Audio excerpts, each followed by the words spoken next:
Hello বন্ধুরা, good morning সবাইকে। তোমরা সবাই কেমন আছো? আশা করি ভালো আছো, আমরাও ভালো আছি। দেখো, আর আজকে সকালবেলা ভাবছি গোপালের জন্য একটু পায়েস করছি। আর আমি বসিয়ে দিয়েছি, এবার চালটাকে ভালো করে ধুয়ে বেছে মানে পরিষ্কার করে নিলাম, নিয়ে একটু ঘি মাখিয়ে তারপরে চালটা দিয়ে দিচ্ছি।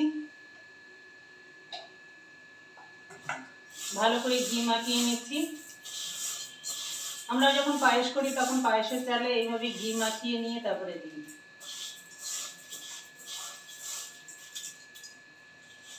আর এই গামলা, তারপরে হাঁড়ি, এগুলো এই ছোট ছোট নেওয়া কেন চুল দিয়ে, যে টুকটাক কোনো সময় যদি ঠাকুরের রান্না করি তবে যখন তখনই এগুলো করতে পারি, আর নাহলে বড় বাসনগুলো বার করে করা সম্ভব না।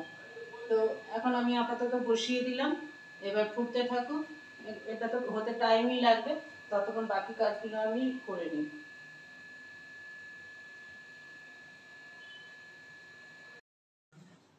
পায়েসটা অনেকটাই হয়ে এসছে, এবার চিনি যা যা দেওয়ার দিয়ে নেবো। চালটা ভালোভাবে সিদ্ধ হয়ে গেছে, আর এর বেশি সিদ্ধ হলে আরও একদম গলে যাবে। তা এখন আমি এবার, আর ঠাকুরের এগুলো আলাদাই আমার থাকে, এগুলো এবার দিয়ে দেবো। একটু চিনি দিয়ে দিচ্ছি। আর বাতাসাটা দিলে না রংটা ভালো হয়, একদম সাদা ধবধবে হয় না, বেশ রংটা একটু মানে যেরকম গুড়ের পায়েস লাগে সেই রকমের মতন লাগে। তা সেই জন্য আমি একটু আবার বাতাসা দিয়ে দিই রং আসার জন্য।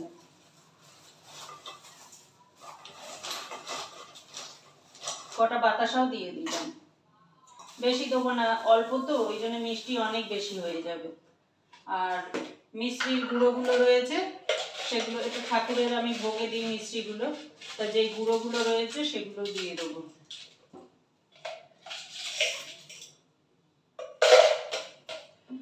অল্প অল্প সব মিষ্টি দিয়ে দিলাম, এবার ভালো করে নেড়ে নিই। আঁচটা কমিয়ে দিয়েছিলাম যে ভালোভাবে সিদ্ধটা তাড়াতাড়ি হয়ে যাবে সেই জন্য। আর এই এত ছোট হাঁড়িতে রান্না করতে গেলে না আমার তখন ওই ছোটবেলার পুতুল খেলার কথা মনে পড়ে যায়। আর এখন বাচ্চাদের তো, মেয়েদের পুতুল খেলা সেই চলটা নেই, নেটের যুগ। যেহেতু করবো তা পুজোর আগে করে নিই, তা ঠাকুরকেও একটু ভোগ দেওয়া হয়ে যাবে সেই জন্যে, এমনি কোনো উদ্দেশ্য বলে নিয়ে না। মিষ্টিটা কেমন হবে জানি না, এটা তো চেকে দেখার ব্যাপার না, তা আর একটু দিয়ে দিলাম। এবার কটা এলাচ দিয়ে দেবো। তেজপাতাটা দিচ্ছি না, আলাদা করে তেজপাতা নেই, আর রান্নার ওখান থেকে নিয়ে আমি কিছু ঠাকুরের জন্য ব্যবহার করি না, দিলাম। এলাচটা দিলেও গন্ধটা ভালো লাগবে। তাই এটা ফুটতে থাকুক, আমি এগুলো রেখে আসি, এবার পুজোর জোগাড়টা করতে থাকি। আমার পুজোর কাজগুলো সব হয়ে গেছে, এবার এগুলো গুছিয়ে গাছিয়ে রেখে দিলাম। আর একটু ধূপকাঠি এটা পরে নিই আমি রোজই, তো সম্পূর্ণ হয়ে গেল। দেখা যাচ্ছে তোমাকে এখন, দেখা যাচ্ছে তোমায়। এবার আমি রান্না বসাবো। তোমায় দেখা যাচ্ছে। দেখি দেখি, আমি একটু করব, আমি একটু করব, আমি করব, আমি করব তো।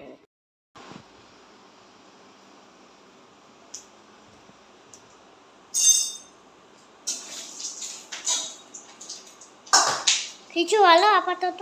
এই যে আমি এখন মাছের ডিম ছিল সেটা বসাচ্ছি। তো কালো জিরে দিলাম, তখন থেকে তো তোমাকে ডাকছি দিদি কোনটা দাও কোনটা দাও, তুমি কথাই শুনলে না। এবার পেঁয়াজটা দিয়ে দিচ্ছি। ফোনটা নিয়ে এসেছি বলে এবার কান্না শুরু করেছে। নুন দিয়ে দিলাম, হলুদ দিয়ে দিচ্ছি। এবার জিরে ধনের গুঁড়ো একসঙ্গেই আমি মিশিয়ে রেখে দিয়ে দিলাম। স্বাদ হওয়ার জন্য সামান্য একটু মিষ্টি দিয়ে দিলাম, টমেটো দিয়ে দিলাম। আর এদিকে ভাতটাও ফুটে গেছে, এবার নামিয়ে নেবো, আর একটু ফুটুক, একটু শক্ত আছে এখনো। এমনিতেই আজকে অনেক দেরি হয়ে গেল, 10:30 অলরেডি বেজে গেছে। আর ওদিকে দিদিও ফোন দেবে না বলে এখন ওখানে চেঁচাচ্ছে, ফোনটা নিয়ে এসেছি বলে। ওই জন্য আজকে ঠিক মতন ভিডিও করতেও পারলাম না। এটা কষানো হয়ে গেছে, এবার মাছের ডিমগুলো দিয়ে দেবো, আর একটা ছোট মাছের মাথা ছিল সেটাও দিয়ে দেবো।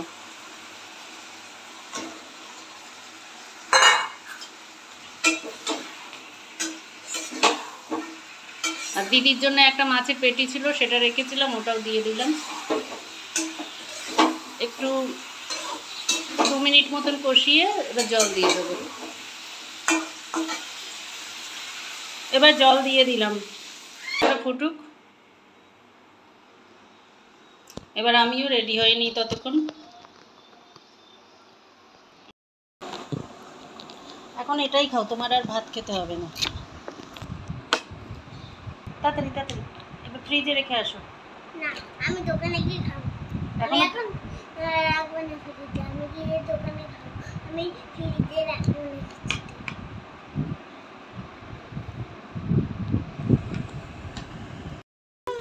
কাটাবো না। চলো চলো চলো চলো। ভীষণ ভীষণ